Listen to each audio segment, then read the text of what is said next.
Boa tarde, presidente. Inicio agradecendo as palavras de Vossa Excelência, ministro Luiz Roberto Barroso, as palavras do nosso decano, ministro Gilmar Mendes, e as palavras do Procurador-Geral da República, o professor Paulo Gonet, a quem também tive a honra de atuar junto no Tribunal Superior Eleitoral como vice-procurador-geral eleitoral. Cumprimento todos os eminentes colegas, ministra Carmen, ministro Fux, ministro Fachin, ministro Cássio, ministro André, ministro Zanin, ministro Flávio, também o ministro Dias Toffoli, que nos acompanha por videoconferência. Presidente, Vossa Excelência e o ministro Gilmar já colocaram de forma clara o que talvez, se houvesse uma consulta ao gabinete, teria ficado claro anteriormente a qualquer das matérias. Como Vossa Excelência disse, nenhuma das matérias preocupa o meu gabinete, me preocupa, ou a lisura dos procedimentos. Todos os procedimentos foram realizados no âmbito de investigações já existentes, aqui principalmente o inquérito 4781, conhecido na mídia como inquérito das fake news, e o inquérito 4878, também denominado pela mídia como inquérito das milícias digitais. Esses inquéritos apuravam, como apuram, diversas condutas, as investigações realizadas pela Polícia Federal, as requisições feitas e o acompanhamento pela Procuradoria-Geral da República. E no curso desses inquéritos e das petições em anexo, outras investigações conexas a esses inquéritos, várias vezes surgia que aqueles investigados estavam reiterando as condutas ilícitas realizadas nas redes sociais. Quais condutas? Basicamente, a incitação a golpe de Estado, a incitação a atentados antidemocráticos, a glorificação do AI-5, a discursos de ódio contra ministros dessa Corte e do Tribunal Superior Eleitoral, inclusive com ameaças de vida, ameaças de morte, risco à vida dos integrantes e seus familiares. E nós sabemos que há a necessidade que faltou pela novidade nas eleições de 2018, naquele momento, há necessidade de preservação desse conteúdo, porque senão eles são apagados e não podem ser recuperados. Isso é um procedimento normal, investigativo. E esse procedimento, a partir dessa constatação que aqueles já investigados reiteravam nas condutas, esse procedimento poderia se dar de duas formas. Poderia se dar a partir de uma requisição minha à Polícia Federal para que ela realizasse, poderia se dar a partir de uma solicitação ao Tribunal Superior Eleitoral para que ele fornecesse os relatórios. Como foi muito bem salientado, informações objetivas e públicas, o que estava postado publicamente, para se evitar exatamente que depois fossem apagados. Obviamente, o caminho mais eficiente da investigação naquele momento era a solicitação ao Tribunal Superior Eleitoral, uma vez que a Polícia Federal, lamentavelmente, num determinado momento, pouco colaborava, nós sabemos, com as investigações, retirando o apoio do delegado. O delegado que atuava nos inquéritos chegou a ficar com um único agente policial para poder realizar todas as diligências. E, obviamente, foi dito, seria esquizofrênico eu, como presidente do Tribunal Superior Eleitoral, me auto-oficiar. Até porque, como presidente do Tribunal Superior Eleitoral, no exercício do poder de polícia, eu tinha o poder, pela lei, de determinar a feitura dos relatórios. Hoje esse meio investigativo continua possível, esse compartilhamento de provas, que é um meio admitido pelo Supremo Tribunal Federal, Hoje, sim, eu oficiaria a ministra Carmen, porque agora a presidência do Tribunal Superior Eleitoral é da ministra Carmen. Então, eu, como presidente do TSE, determinava à assessoria que realizasse o relatório. O relatório realizado oficialmente, esse relatório fica nos arquivos do TSE e era enviado oficialmente ao Supremo Tribunal Federal.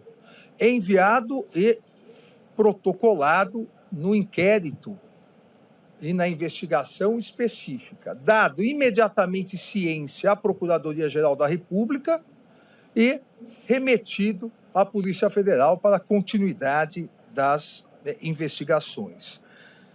Vários desses relatórios, quando realmente demonstravam essas publicações, porque algumas, inclusive, apesar da celeridade, algumas eram apagadas. Mas quando se constatava a materialidade da permanência ou da continuidade da atividade ilícita, esses relatórios eram juntados, compartilhados do TSE com o Supremo Tribunal Federal, como é possível nesse compartilhamento de provas. E todos eles diziam sobre o quê? Todos eles sobre gabinete de ódio, todos eles diziam sobre fraude nas urnas eletrônicas, tentativa de golpe,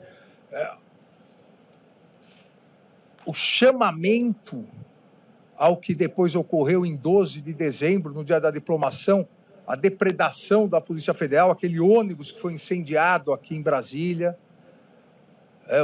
a glorificação da tentativa de bomba no aeroporto de Brasília, nas vésperas do Natal, a tentativa de tumultuar a posse do novo presidente da República.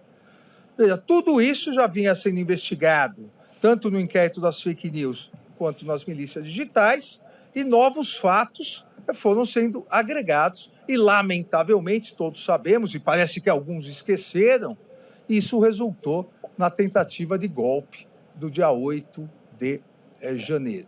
Que, diferentemente, presidente, e aproveitando essa oportunidade, diferentemente do que alguns dizem, dia 8 de janeiro houve muita violência. Quase mataram 3 policiais. No vídeo institucional do Supremo Tribunal Federal, nós até homenageamos uma das policiais que quase foi morta. Então, houve muita violência, sim. Só que algumas pessoas preferem continuar glorificando o extremismo, o populismo extremista que se vale da instrumentalização das redes sociais. Presidente, eu não quero cansá-los, mas é importante fazer a menção que todos, exatamente todos os relatórios, as juntadas, as ciências são documentadas. As matérias jornalísticas, 2 ontem e 1 hoje, as matérias jornalísticas se referiram a 3, 4,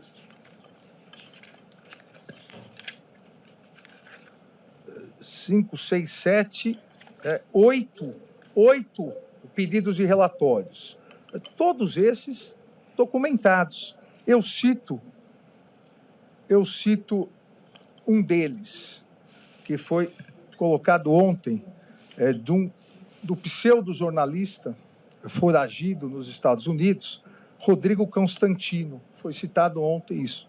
A data do envio oficial do relatório, ofício e relatório, dia 27/12/2022.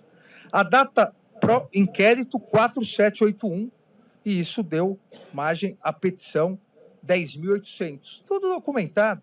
A data da autuação, uma vez que estávamos no recesso, a data da autuação aqui no Supremo Tribunal Federal, dia 5 de janeiro de 2023. Data da ciência assinada pela Procuradoria-Geral da República, dia 6/1/2023. E envio para continuidade de investigações da Polícia Federal, dia 26/6/2023.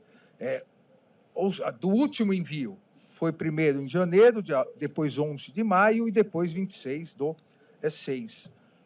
Tudo absolutamente documentado, oficializado com acompanhamento da Procuradoria-Geral da República e com as diligências necessárias pela Polícia Federal. Só mais um caso que hoje também repercutiu, dizendo da investigação em relação a alguns deputados, deputada Bia Kicis, Carla Zambelli, que já eram investigados, esses deputados, no inquérito 4781, inquérito das fake news, o relatório oficial enviado do Tribunal Superior Eleitoral ao Supremo Tribunal Federal, 10 de outubro de 2022. No mesmo dia foi autuado. Na sequência, no dia 6/11 de 2022, a Procuradoria-Geral da República tomou ciência e foi enviado à Polícia Federal. Presidente, todas as defesas, absolutamente todas as defesas, tiveram acesso aos relatórios juntados nos autos e puderam impugná-los. Vários impugnaram. Todos os agravos regimentais foram trazidos ao plenário dessa corte. Absolutamente todos os agravos regimentais foram confirmados por esse plenário. Então, presidente, não há nada a esconder. Todos os documentos oficiais juntados, a investigação correndo pela Polícia Federal, todos já eram investigados previamente nos inquéritos já citados, Procuradoria acompanhando, e todos, repito, todos os agravos regimentais, todos os recursos contra as minhas decisões, inclusive de juntada desses relatórios, todos que foram impugnados foram mantidos pelo plenário do Supremo Tribunal Federal. Então, presidente, eu só tenho novamente agradecer a Vossa Excelência, ao ministro Decano, aos meus pares, ao Procurador-Geral da República, e dizer que lamento que interpretações falsas, interpretações errôneas, de boa ou má fé, acabem produzindo o que nós precisamos combater nesse país, que são notícias fraudulentas. O que se vê de ontem para hoje é uma produção massiva de notícias fraudulentas para novamente tentar desacreditar o Supremo Tribunal Federal, as eleições de 2022 e a própria democracia no Brasil. Obrigado, presidente.